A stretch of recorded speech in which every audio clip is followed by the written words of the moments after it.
皆様こんにちは。今回は ZC33S スイフトスポーツのフロントとリアのワイパー交換のやり方をご紹介します。そろそろ梅雨で雨の運転が多くなると思いますので、早速交換していきましょう。先に言っておくと、ワイパー交換はめっちゃ簡単なので、この動画の通りにやれば誰でも3分で交換できますので、ぜひ自分で交換してみてください。まずは今回取り付けるワイパーとリアワイパーのゴムを紹介します。スイフトスポーツのフロントワイパーの大きさは、運転席側が 500mm、助手席側が 475mm になっています。リアワイパーはゴムだけ交換する感じで、替えゴムの大きさは 250mm です。ちょっとサイズややこしいなって方は、動画の下にある概要欄にリンクを貼っておきますので、その商品を買ってもらえたら、確実に現行の Swift Sports ZC33S に装着可能です。今回新たに購入したフロントワイパーはモンスタースポーツのやつです。ちょっとデザインと空力を考えた形をしているので、他のワイパーと比べると若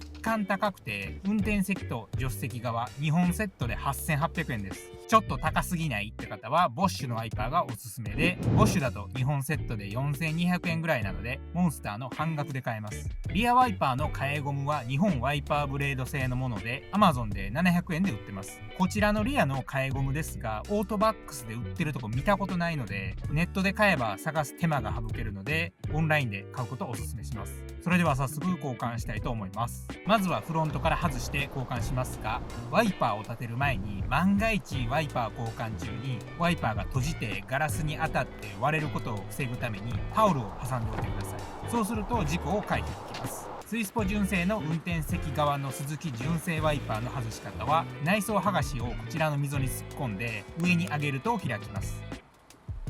カバーが開いたらそこから左にスライドさせると外れます。ボッシュのワイパーをすでに使っている方は、このようにカバーを両サイドから指で押してカバーを開けて左にスライドさせれば外れます。ボッシュのワイパーの方がスズキ純正よりだいぶ楽ですね。ワイパーが外れたら外した時と逆の手順で新しいワイパーをつけていきます。新しいワイパーを差し込んで右にスライドさせて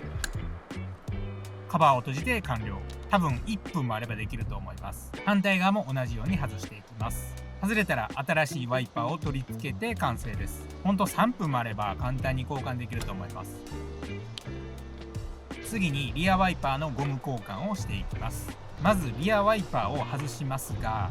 外し方はめっちゃ簡単で、ワイパー本体を引き上げてある程度力を入れて曲げると外れます。軽く力入れるくらいで外れます。割れたりとかしないので安心して外してください。リアワイパーが外れたら古いゴムを外します。古いゴムの外し方ですが、先端を思いっきり下に引っ張って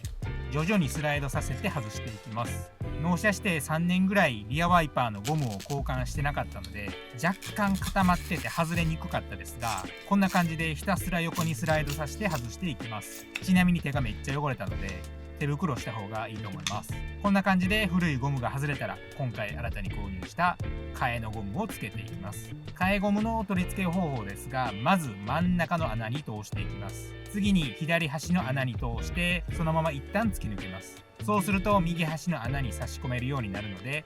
右端の穴にも差し込んできちんと3箇所の穴で固定されているか確認したら交換完了です。リアは5分もあれば余裕でいけます。おそらくリアワイパーのゴム交換をしてない方結構多いと思うので、ぜひやってみてください。僕みたいに3年もリアワイパーのゴムを交換しないで放置すると、雨の日にリアワイパーが動くたびに変な音が鳴ったり、そもそも拭き取りがめっちゃ雑になって後ろが見にくくなります。なのでフロントもリアも1年ごとに交換すればいいと思います。リアワイパー本体にゴムを新しく付け終わったら、リアワイパーを車に取り付けて終わりです。リアワイパーの取り付け方ですが、ちょうど真ん中に棒があるので、それを車体側のパーツと合わせる感じ、こんな感じですね。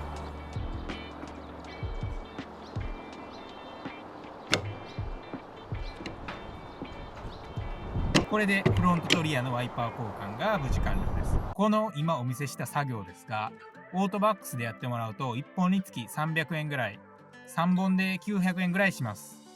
なので自分で交換すれば900円浮きますね。めんどくさい人は工賃払って丸投げでやってもらうのがいいかもですが、ワイパーも Amazon などのネットで買うのが最安なこと多いので、格安でワイパーとゴムを買って自分で取り付けるのがコスパ最強です。ちなみに今回紹介したモンスターのワイパーブレードはオートバックスで売ってるとこ見たことないので、Amazon で買うのがいいかと思います。ボッシュのワイパーだとどこのオートバックスでも売ってます。参考までにこちらのボッシュのワイパー、オートバックスだと日本で4560円でした。Amazon で買うと4227円なので、約300円節約できますね。本当オートバックスは時期によって高い時もあるし、セールで安くなっている時もあるので、